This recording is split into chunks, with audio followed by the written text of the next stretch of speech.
Hello everyone. ಈ butter garlic chicken ನ ಮಾಡ್ಬೇಕಾದ್ರೆ ಸ್ವಲ್ಪನೂ ಗೆಸ್ಸೆ ಮಾಡಿರ್ಲಿಲ್ಲ ನಾನು ಇಷ್ಟೊಂದು ಟೇಸ್ಟಿಯಾಗಿರುತ್ತೆ ಅಂತ. ನಿಜ ಹೇಳ್ಬೇಕು ಅಂದ್ರೆ ಮುಂಚೆನೆ ಯಾಕೆ ಟ್ರೈ ಮಾಡ್ಲಿಲ್ಲ ಅಂತ ಸಹ ಅನಿಸ್ತು. ನೀವು ನಂತರ ಲೇಟ್ ಮಾಡ್ಕೊಳಕ್ ಹೋಗ್ಬೇಡಿ, ಈಗ್ಲೇ ಟ್ರೈ ಮಾಡಿ. So welcome to desi. Eat desi, love desi. ಹೇಗಿದ್ದೀರಾ ಎಲ್ಲರೂ? ಈ ಬಟರ್ ಗಾರ್ಲಿಕ್ ಚಿಕನ್ ಟೇಸ್ಟ್ ಮಾತ್ರ ಎಕ್ಸಾಕ್ಟ್ಲಿ ರೆಸ್ಟೋರೆಂಟ್ ಟೇಸ್ಟೇ ಇತ್ತು. ಅಂಡ್ ಯಾವ್ದೇ ತರದ ಸಾಸ್ ಯೂಸ್ ಮಾಡದೆ ಬೇಸಿಕ್ ಇಂಗ್ರೀಡಿಯೆಂಟ್ಸ್ ಇಂದಾನೆ ಮಾಡ್ಕೊಳ್ಳೋದು. So let's begin. ಮೊದಲಿಗೆ ಇಲ್ಲಿ ನಾನು 200 ಗ್ರಾಮ್ಸ್ ಅಷ್ಟು ಬೋನ್ಲೆಸ್ ಚಿಕನ್ ತಗೊಂಡಿದ್ದೀನಿ. ಅದಕ್ಕೆ ರುಚಿಗೆ ತಕ್ಕಷ್ಟು ಉಪ್ಪು, ಅರ್ಧ ಸ್ಪೂನ್ ಅಷ್ಟು ಪೆಪ್ಪರ್ ಪೌಡರ್, 1 ಸ್ಪೂನ್ ಅಷ್ಟು ಮೈದಾ ಹಿಟ್ಟು, 1 ಸ್ಪೂನ್ ಅಷ್ಟು ಅಲ್ಲ ಬೆಳ್ಳುಳ್ಳಿ ಪೇಸ್ಟ್, ಹಾಗೆ 1 ಸ್ಪೂನ್ ಅಷ್ಟು ಲೆಮನ್ ಜ್ಯೂಸ್ ನ ಆಡ್ ಮಾಡ್ಕೊಂಡು ಒಂದ್ ಒಳ್ಳೆ ಮಿಕ್ಸ್ ನ ಕೊಡಿ. ಟೈಮ್ ಇದ್ರೆ ಇದನ್ನ ಮ್ಯಾರಿನೇಟ್ ಮಾಡಬಹುದು, ಇಲ್ಲ ಅಂದ್ರೆ ಡೈರೆಕ್ಟ್ ಆಗಿ ಹಾಗೆ ಮಾಡ್ಕೋಬಹುದು. ಓಕೆ, ಒಂದು ಪ್ಯಾನ್ ಗೆ ಸ್ವಲ್ಪ ಎಣ್ಣೆನ ಹಾಕಿ ಎಲ್ಲಾ ಪೀಸಸ್ ನ ಒಂದೊಂದಾಗಿ ಪ್ಲೇಸ್ ಮಾಡ್ಕೊಳ್ಳಿ. ಅಂಡ್ ಇದನ್ನ ಮಾಡ್ತಾ ನಿಮ್ಮ ಹತ್ರ ಒಂದು ಸ್ಮಾಲ್ ರಿಕ್ವೆಸ್ಟ್, ನೀವೇನಾದ್ರೂ ನನ್ನ ಚಾನಲ್ಗೆ ಹೊಸಬ್ರಾಗಿದ್ರೆ ಪ್ಲೀಸ್ ಈಗಲೇ ಸಬ್ಸ್ಕ್ರೈಬ್ ಮಾಡ್ಕೊಳ್ಳಿ, ಹಾಗೆ ಬೆಲ್ ಐಕನ್ ಪ್ರೆಸ್ ಮಾಡ್ಕೊಳ್ಳಿ. ಸೊ ನಾನು ಯಾವುದೇ ರೆಸಿಪೀಸ್ ನ ಅಪ್ಲೋಡ್ ಮಾಡಿದ್ರು ನಿಮಗೆ ನೋಟಿಫಿಕೇಶನ್ಸ್ ಬರುತ್ತೆ and you will not miss my any recipes. So videos ನ ಇದೇ ತರ ನೋಡ್ತಾ ಸಪೋರ್ಟ್ ಮಾಡಿ. ಓಕೆ, ಎಲ್ಲಾ ಪೀಸಸ್ ನ ಪ್ಯಾನ್ ಗೆ ಪ್ಲೇಸ್ ಮಾಡಿ ಒಂದ್ 2 ನಿಮಿಷ ಲೋ ಫ್ಲೇಮ್ ಅಲ್ಲೇ ಬಿಡಿ.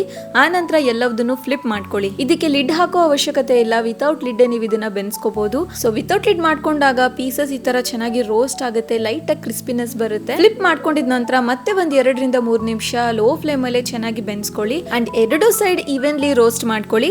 ಪೀಸಸ್ ಸಹ ಪರ್ಫೆಕ್ಟ್ ಆಗಿ ಕುಕ್ ಆಗಿದೆ. ಈ ಎಲ್ಲಾ ಪೀಸಸ್ ನ ಒಂದು ಪ್ಲೇಟ್ ಗೆ ಶಿಫ್ಟ್ ಮಾಡ್ಕೊಂಡು 2 ಸ್ಪೂನ್ ಅಷ್ಟು ಬಟರ್ ನ ಆಡ್ ಮಾಡ್ಕೊಳ್ಳಿ.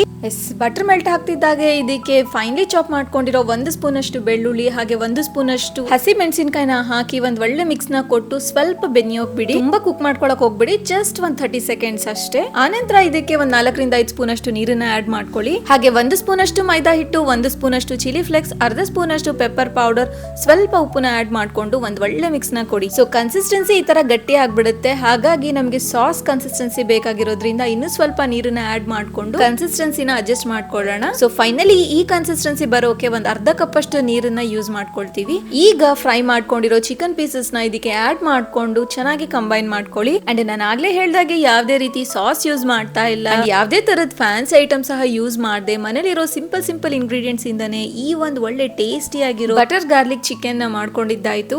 Trust me, exactly restaurant taste ಇರುತ್ತೆ. ಅಂಡ್ ನೀವೇನಾದ್ರೂ ಟ್ರೈ ಮಾಡಿದ್ರೆ ಮರೀದೆ ಕಮೆಂಟ್ ಅಲ್ಲಿ ತಿಳಿಸಿ. ಅಂಡ್ ಫೈನಲಿ ಕೊತ್ತಂಬರಿ ಸೊಪ್ಪಿಂದ ಗಾರ್ನಿಶ್ ಮಾಡ್ಕೊಂಡು ಸರ್ವ್ ಮಾಡಿ. ಸೊ ಇವತ್ತಿನ ವಿಡಿಯೋ ಅಂಡ್ ರೆಸಿಪಿ ಇಷ್ಟ ಆಗಿದ್ರೆ ಮರೀದೆ ನನ್ನ ಚಾನಲ್ ನ ಸಬ್ಸ್ಕ್ರೈಬ್ ಮಾಡ್ಕೊಳ್ಳಿ, ಹಾಗೆ ಲೈಕ್ ಮಾಡಿ. ತುಂಬಾ ಇಷ್ಟ ಆಗಿದ್ರೆ share it with your family and friends. And recipe miss ಆಗ್ಬಿಟ್ರೆ ಕಷ್ಟ, ಸೊ ಈಗಲೇ ಸೇವ್ ಮಾಡ್ಕೊಂಡು ಟ್ರೈ ಮಾಡಿ. ಇದೇ ತರ ಸಿಂಪಲ್ ಆಗಿ ಮಾಡ್ಕೊಳ್ಳುವಂತಹ ಈಸಿ ಅಂಡ್ ಟೇಸ್ಟಿ ರೆಸಿಪಿ ಜೊತೆ ಮುಂದಿನ ವಿಡಿಯೋದಲ್ಲಿ ಸಿಗ್ತೀನಿ. ಅಲ್ಲಿವರೆಗೂ ಟೇಕ್ ಕೇರ್, ಬಾಯ್.